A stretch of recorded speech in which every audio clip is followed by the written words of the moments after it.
Najib ரசாக்கின் மாற்றான் மகன் Risa Azeez மற்றும் அவருடன் தொடர்புடைய 2 நிறுவனங்களிடமிருந்து $248 மில்லியன் பணத்தை மீட்க 1MDB நிறுவனம் தொடுத்த வழக்கு யாரும் எதிர்பாராத திருப்பத்தை சந்தித்திருக்கிறது. அதாவது அந்த 3 தரப்புகளுக்கும் எதிரான வழக்கை கைவிடுவதாக 1MDB கோலாலம்பூர் உயர் நீதிமன்றத்தில் அறிவித்திருக்கிறது. அந்த முடிவுக்கான காரணம் தெரிவிக்கப்படவில்லை. வழக்கை கைவிட வாதி தரப்பு எடுத்த முடிவை ரிசா அசீஸ் தரப்பு ஆட்சேபிக்கவில்லை. செலவு தொகை மட்டும் இனி முடிவாக வேண்டியுள்ளது என அது தெரிவித்திருக்கிறது.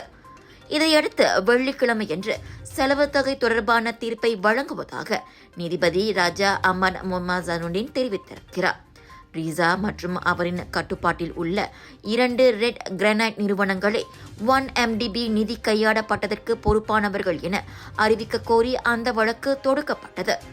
மோசடி செய்யப்பட்ட பணம் அனைத்தையும் திருப்பி ஒப்படைக்க வேண்டும் என்றும் 1MDB கோரியிருந்தது. ஹாலிவுட்டின் வெற்றி படமான த வுல்ஃப் ஆஃப் வால் ஸ்ட்ரீட் இந்த ரெட் கிரானைட் நிறுவனங்களால் தயாரிக்கப்பட்டது குறிப்பிடத்தக்கது. எங்க வீட்ல எல்லாரும் தினமும் காலையில ரெயின் ஆயில் வெர்ஜின் கோகனட் ஆயில குடிக்கிறோம். நீங்களும் தினமும் ரெயின் ஆயில் வெர்ஜின் கோகனட் ஆயில குடிங்க. எப்பவுமே புத்துணர்ச்சியோட இருங்க. ஒவ்வொரு பொழுதும் ரெயின் ஆயிலுடன் தொடங்குங்கள்.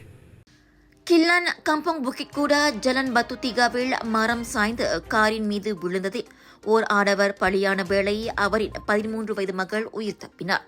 நேற்று மாலை 6:30 மணிக்கு அச்சம்பவம் நிகழ்ந்தது. 46 வயதான அசேசாரி ஓட்டுநர் இருக்கையில் சுய நினைவற்ற நிலையில் கிடந்தார். தகவல் கிடைத்து சம்பவ இடம் விரைந்த தீயணைப்பு மீட்புத் துறையினர் காரை வெட்டி அவரை வெளியே மீட்டனர்.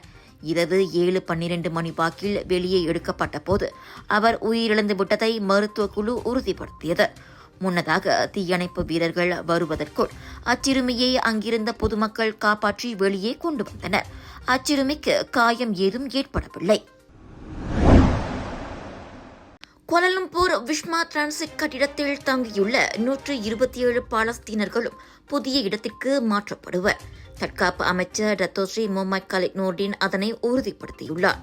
எகிப்துக்கு திருப்பி அனுப்புவதற்கான பேச்சுவார்த்தை நடைபெற்று வரும் நிலையில் அவர்களை சீக்கிரமே இடமாற்ற நடவடிக்கைகள் எடுக்கப்படும் என அவர் கூறினார்.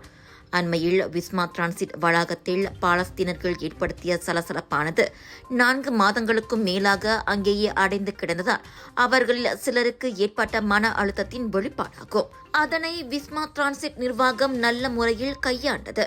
யாரும் சண்டையிட்டதாகவோ அல்லது யாருக்கும் காயம் ஏற்பட்டதாகவோ தகவல் இல்லை என மக்களவைக்கு வழங்கிய எழுத்துப்பூர்வ பதிலில் அமைச்சர் இவ்வாறு கூறினார். புதிய இடத்துக்கு மாறுவதன் மூலம் அவர்களின் மன அழுத்தமும் உளைச்சலும் குறையும் என டத்தோஸ்ரீ கலித் நூர்டின் நம்பிக்கை தெரிவித்தார். விஸ்மா டிரான்சிட் பாதுகாப்பான இடம். உள்ளே நுழைவதற்கும் வெளியேறுவதற்கும் ஆயுதப்படையின் முன் அனுமதியும் ஒப்புதலும் தேவை என அவர் சுட்டிக்காட்டினார். கடந்த அக்டோபர் மாதம் விஸ்மா டிரான்சிட்டில் உள்ள சில பாலஸ்தீனர்கள் பாதுகாப்பு அதிகாரிகளுடன் பிரச்சினை செய்தனர். கடந்த மாதம் தங்களை தாயகத்துக்கு அனுப்ப கோரி அவர்கள் மற்றொரு ஆர்ப்பாட்டத்தில் ஈடுபட்டதும் குறிப்பிடத்தக்கது. விஸ்மா டிரான்சிட் என்பது இஸ்ரேல் பாலஸ்தீன போரில் காயமடைந்து சிகிச்சைக்காக இங்கு கொண்டுவரப்பட்ட பாலஸ்தீனர்கள் மற்றும் அவர்களின் குடும்பத்தார் தங்க வைக்கப்பட்டுள்ள இடமாகும். ஒரு லொகேஷன் 10 ஃபெஸ்டிவல்ஸ், 100க்கும் அதிகமான பிரபலங்கள், 200க்கும் அதிகமான பூத்கள், 1000க்கும் அதிகமான போட்டியாளர்கள், 1 லட்சம் வாடிக்கையாளர்கள். மலேசியா புக் ஆஃப் ரெக்கார்ட்ஸில் the largest indoor Deepavali expo என பெயர் பதித்த கலர்ஸ் ஆஃப் இந்தியாவின் பிரம்மாண்டத்தின் உச்சம் south east Asia Bollywood festival and Indian trade expo 26 மார்ச்லிருந்து 1 ஏப்ரல் வரை சுத்ராமால் ஜோபாடு ஜோரில். எதிர்பாராததை எதிர்பாருங்கள், திரண்டு வாருங்கள். Let's create lasting memories. ஜனவரி 6ஆம் திகதி திடீர் தீ விபத்தினால் மோசமாக பாதிக்கப்பட்ட ஆயர் தவார் தோட்ட தமிழ் பள்ளிக்கு மாய்கா தேசிய உதவி தலைவரும் பேராக் மாநில மாய்கா தொடர்பு குழு தலைவருமான தான்ஸ்ரீ எம் ராமசாமி 20,000 ரிங்கிட் நன்கொடை வழங்கியுள்ளார்.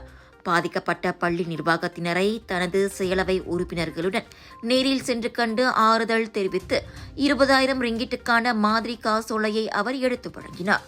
இந்த தொகை பள்ளிக்கூடத்தின் பிரச்சினைகளை நிவர்த்தி செய்து பள்ளிக்கூடம் இயல்பு நிலைக்கு திரும்ப உதவியாக இருக்கும். இதன் மூலம் கட்டிட புதுப்பிப்பு பணி துரிதப்படுத்தப்பட்டு பள்ளி இயல்பு நிலைக்கு திரும்பி கற்றல் கற்பித்தல் நடவடிக்கைகள் தடங்கள் இன்றி தொடரும் என அவர் நம்பிக்கை தெரிவித்தார். இவ்வேளையில் தான் ஸ்ரீ ராமசாமி ஆயத்தாவார் வட்டார மக்களுடன் ஒரு சந்திப்பு நடத்தி தனது கருத்துக்களையும் பகிர்ந்து கொண்டார்.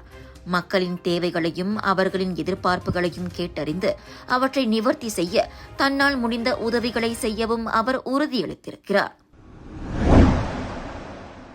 கடா அலுஸ்தாரில் உள்ள பேரங்காடியொன்றில் எஸ்கலேட்டர் எனப்படும் மின் படிக்கட்டில் 2 வயது சிறுவனின் வலது கால் சிக்கிக் கொண்டதால் பெரும் பரபரப்பு ஏற்பட்டது. நேற்றிரவு 8:30 மணிக்கு மேல் அச்சம்பவம் நிகழ்ந்தது. தகவல் கிடைத்து சம்பவ இடம் விரைந்த தீயணைப்பு மீட்புத் துறையினர் சிறப்பு கருவிகளை பயன்படுத்தி சுமார் அரை மணி நேரத்தில் சிறுவனது காலை பாதுகாப்பாக வெளியே எடுத்தனர். வலியிலும் அதிர்ச்சியிலும் இருந்த சிறுவன் சமாதானப்படுத்தப்பட்டு பெற்றோரிடம் ஒப்படைக்கப்பட்டான். பின்னர் மேல் பரிசோதனைக்காக அருகிலுள்ள தனியார் மருத்துவமனைக்கும் அவன் கொண்டு செல்லப்பட்டான்.